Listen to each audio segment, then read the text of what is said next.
I know this is going to surprise you, but there's a lot of information out there that's not true.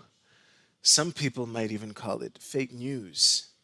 Uh, and the other day, I stumbled onto an article which I would like to go over with you. I don't know if I'm going to read the whole thing or not, but it was really interesting, and I'd like to go over it here. Why using Facebook and YouTube should require a media literacy test. This is an article by Mark Sullivan, whom I'd never heard of before. There's one piece of props that I'll give right away. This article is posted in the POV section, which I'm assuming means point of view. I'm not I've never been opposed to journalists like giving their opinions on shit.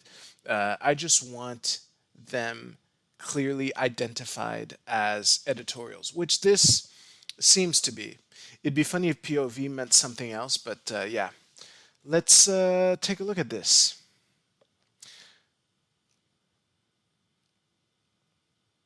Yeah, the subtitle I won't read. Let's go right into the article, baby. We're doing it. We don't let people begin operating motor vehicles until they've taken driver's education and then a test for a very good reason. Vehicles are dangerous to drivers, passengers, and pedestrians. Let me make this bigger for you. Yeah, that's good. There we go. Social networks and the misleading and harmful content they circulate are dangerous for society too. So, some amount of media literacy education and a test should be a condition of using them. Now, right out of the gate, this is a persuasion fail. Pro tip, analogies are not persuasive due to the very nature of what an analogy is. When you're the thing that you're comparing to the other thing uh, by analogy will necessarily be different. And the reason that when you try to persuade someone using an analogy, the first thing that they're gonna say, they're gonna bring up the things that are different. So yeah, the main thing that an analogy is good for is to introduce a new concept to people. They're great for that. So if Mark's goal was to introduce what social media literacy is, then okay, that's good. But if this is to lay the groundwork for persuasion, no. Let's move on. Social media companies like Facebook and Twitter would surely object to such an idea. Yup. Calling it onerous and extreme, but they willfully misunderstand the enormity of the threat that misinformation poses to democratic society. I'd say that risk is generalized. For sure, people believing falsehoods that they read online can lead to some bad shit. The Capitol riot, okay. The Capitol riot gave us a glimpse of the kind of America misinformation helped create and illustrates why it is so dangerous. On January 6th, the nation witnessed an unprecedented attack on our seat of government that resulted in 7 deaths and lawmakers fearing for their lives. The rioters who caused this mayhem planned their march on the Capitol on social networks, true, including Facebook groups, and were stirred to violent action by months of disinformation and conspiracy theories about the presidential election, which they believe redacted, which they believe redacted. While the big social networks have made significant investments in countering misinformation, removing all of it or even most of it may be impossible. Yeah, of course, I'm sure you've heard this stat before, but specifically for YouTube, the the sheer amount of data that's uploaded to YouTube, it's something like 48 hours of content is uploaded every minute or something like that. Like I'm pulling these numbers out of my ass, but it's really that scope. And to To monitor that is it just doesn't track, which is why you need a machine to do it, which opens the door to either a bunch of false positives or a bunch of false negatives, because machines, aren't that good at reading context, which is why I said redacted earlier up here. So yeah, that's why it's time to shift the focus from efforts to curb misinformation and its spread to giving people tools to recognize and reject it. That's a legitimate concern. More on that later. Media literacy should certainly be taught in schools, but this type of training should also be made available at the place where the people actually encounter misinformation on social networks. Large social networks that distribute news and information should require users to take a short media literacy course, then a quiz before logging in. Geez, maybe like let me just finish this paragraph and then I'll riff a little. The social networks, if necessary, should be compelled to do this by force of law. Jesus Christ. Um, well, that you know, you're wait. Let me just you you go off in the ditch right here, and then you just slam on the gas right here. This is so fucked up. But yeah, uh, what I was gonna say, maybe I think this is a terrible idea. I think the notion of getting acquiring the skill of media literacy is crucial. Uh, no doubt about that. The thing is, to require a course and a quiz before logging in is insane. A milder version of this might be when you create your account, and maybe for people, if such a thing were implemented for already existing accounts to like get that the next time they log in, maybe. But no, this should be other people's responsibility, as I'm sure no one watching this is surprised to hear that my position is. Let's move on. So far, we've relied on the big social networks to protect their users from misinformation. They use AI to locate and delete, label, or reduce the spread of the misleading content. The law even provides social networks protection from being sued for content moderation decisions they make. I'm not a law expert, but yeah, I've heard this being said many times. But relying on social networks to control misinformation clearly isn't enough. First of all, the tech companies that run social media networks often have a financial incentive to let misinformation remain. The content serving algorithms they use favor hyperpartisan and often half true or untrue content because it consistently gets the most engagement from in the form of likes, shares, and comments by users. Absolutely. There's no doubt that. I mean, I don't think this is a controversial take. I think it's pretty well known that the incentives for and not just social media companies, tabloid-esque news blogs slash websites have similar incentives to trigger like anger and fear to get like get them clicks, baby. So yeah, it's good for business, absolutely. Sadly. Second, large social networks are being forced into an endless process of expanding censorship as propagandists and conspiracy theory believers find more ways to spread false content. Facebook and other companies like Parler have learned that taking a purist approach to free speech, i.e., allowing any speech that isn't legal under US law, isn't practical in digital spaces. Censorship of some kinds of content is responsible and good. I'm Geez, there's a lot to unpack on this one. You know what? I'm going to copy paste it here. Hopefully, I don't forget to circle back to it. Uh, Come on. There we go. Okay. So, in its latest capitulation, Facebook announced on Monday that it will bar any posts of debunked theories about vaccines, including ones for COVID-19, such as that they cause autism. The vaccines cause autism meme is super old, older than Facebook. But it's impossible for even well meaning censors to keep up with the endless ingenuity of disinformation's purveyors. Do they go into. I Just in case they don't go into the wait, yeah, good. Just in case they don't go into it, I just want to cover real quick the difference between misinformation and disinformation, which is really simple.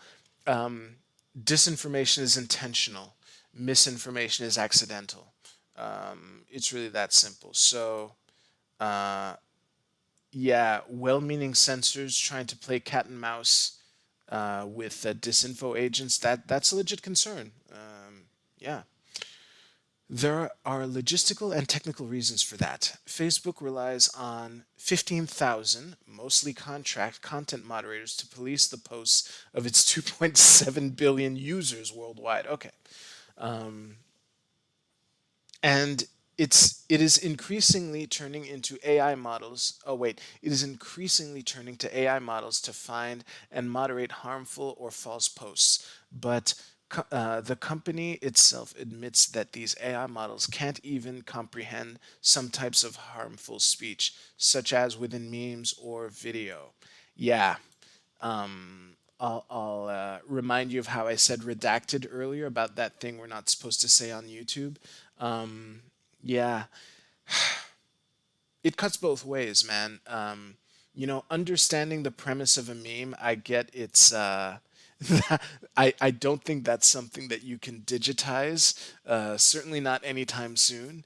So yeah, it's the the never-ending battle.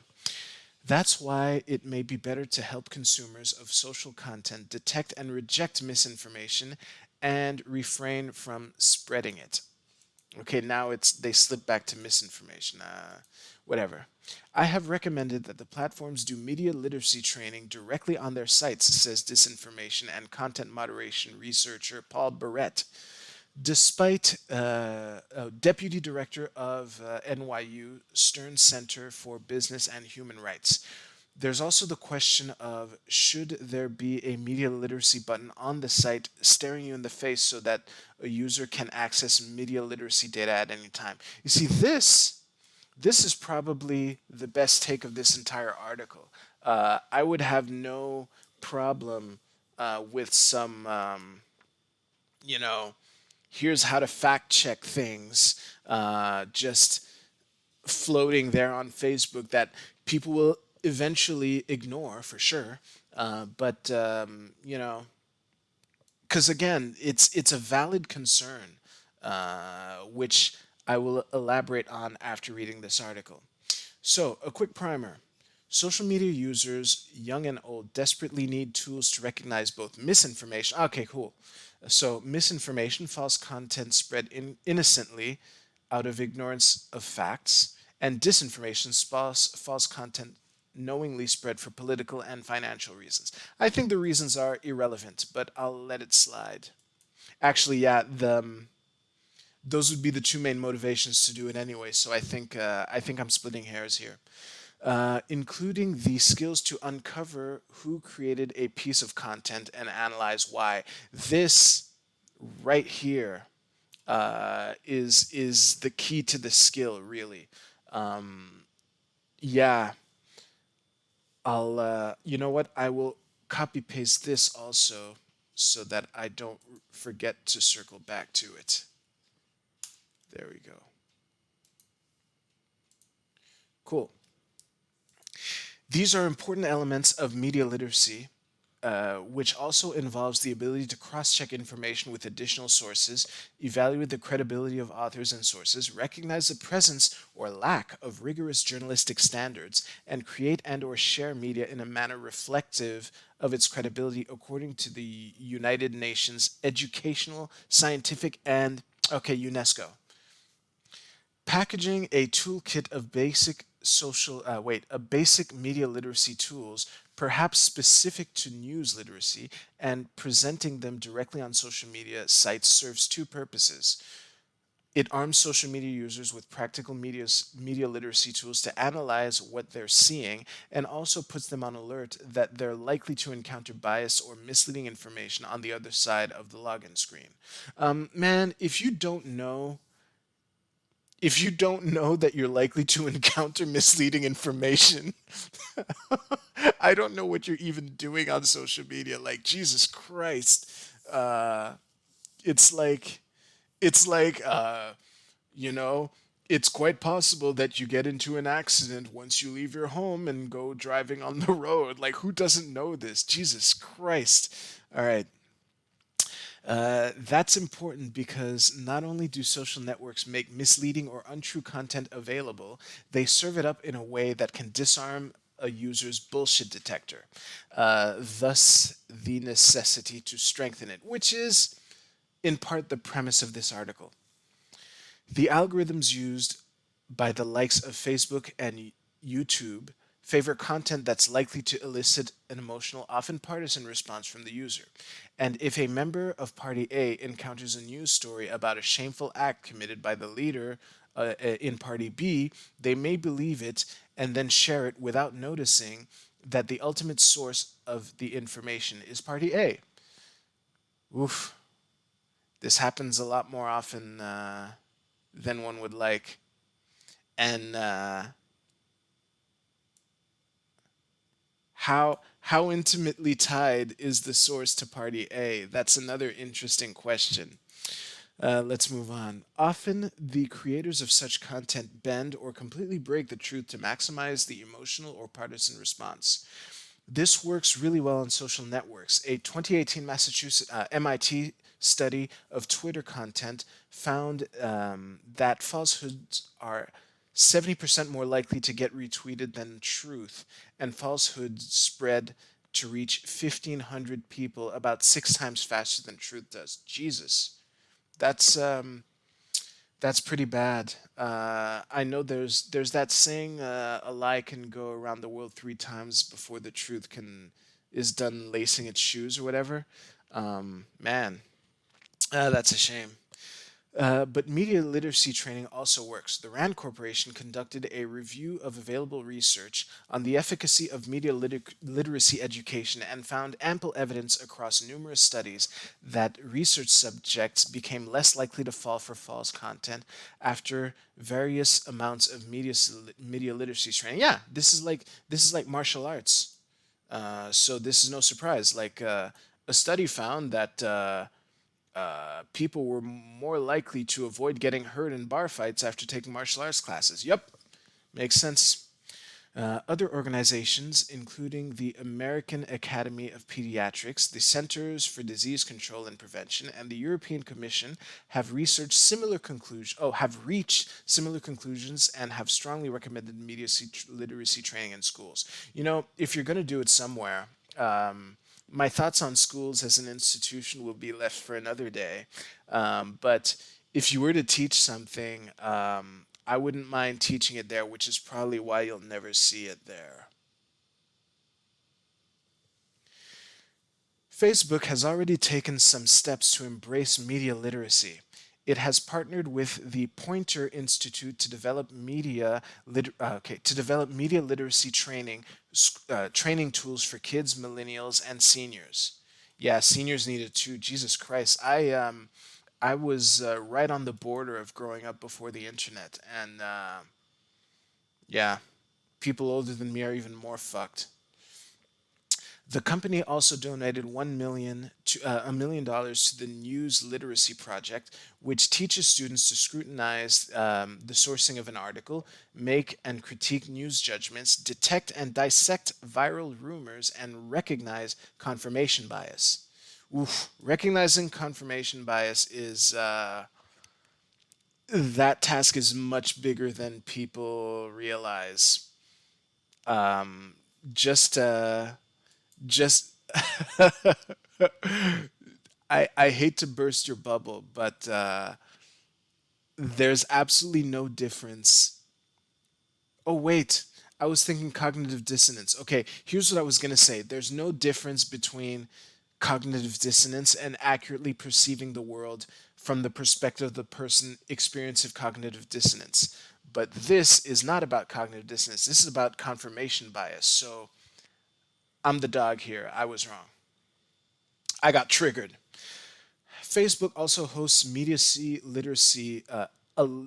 literacy library at its site. I checked it out earlier today. It's their courses. So to take one of these would be too long, but it's interesting. I'm all for it. But it's all voluntary. Probably why I'm all for it.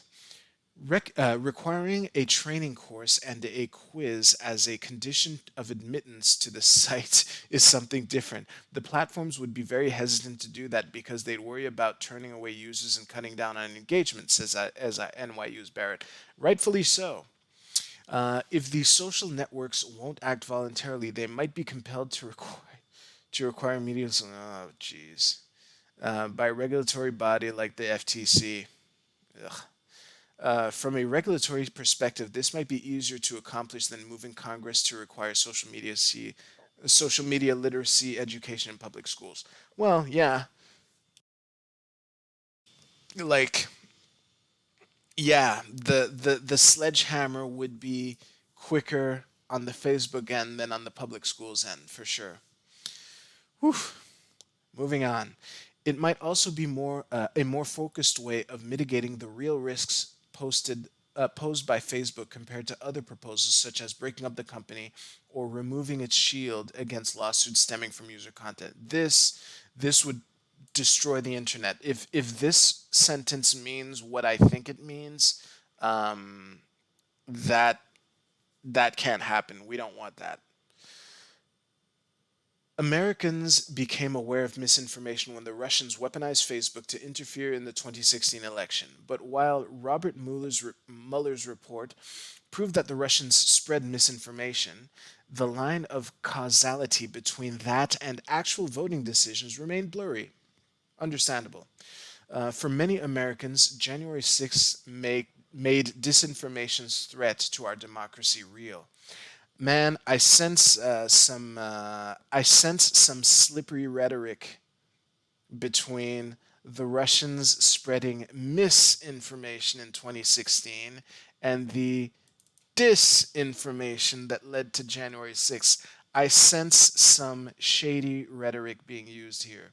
But let's move on. Um, as more tangible as more tangible harm is directly caused by misinformation on social networks, it'll become even more clear that people need some help fine tuning their bullshit detectors before logging on. Like, this whole focus on before logging on is the red herring here. This is good any day, which is why, and I'll switch back to full camera here. I fucking love the idea of media literacy. I will find it right here because there's a YouTube channel called Crash Course.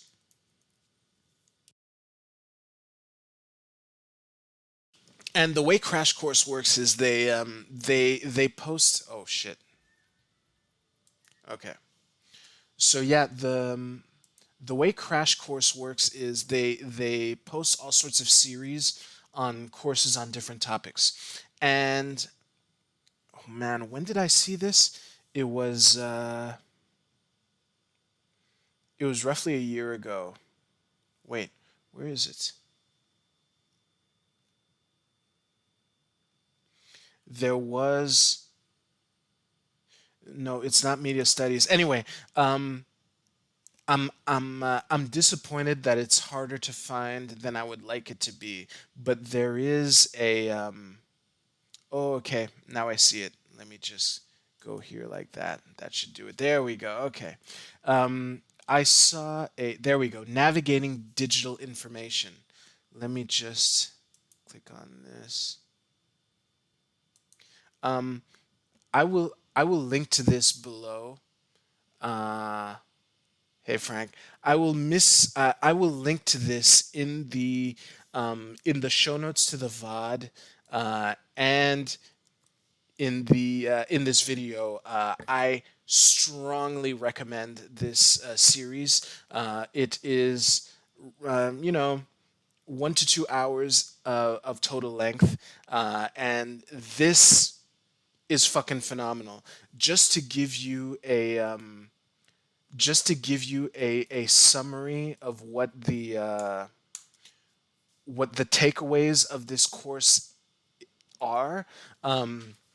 It's basically, don't stick to the first page of Google. Like when you search something on Google, first of all, getting into the habit of searching for things on Google, and also, when you do search for things on Google, don't just click on the first couple links, and also to get a sense of, like they said in the article, like to get a sense of who this news source is, and that usually will give you an idea of why this particular piece of content was being made. Like applying this very concept to Fast Company here, which I couldn't find much about. I did Google Mark Sullivan here, and I didn't see any red flags. I mean, this is a pretty standard journalistic acumen. Uh, you know, Wired, Al Jazeera, CNN, ABC News, CNET, and many others. So this clearly labeled editorial here was written by your run-of-the-mill standard journalist, which kind of explains why he's asking for the government to step in and make it mandatory for social media companies to do this. Jesus Christ. Um, so yeah, hopefully you found this interesting. That's going to be the end of this video. If you're watching this, I do these streams every Tuesday night at 10 p.m. Eastern. Make sure you drop a like to this video. That is the best thing to do to help me out. And yeah, I hope to see you next Tuesday, and you enjoy the rest of your day.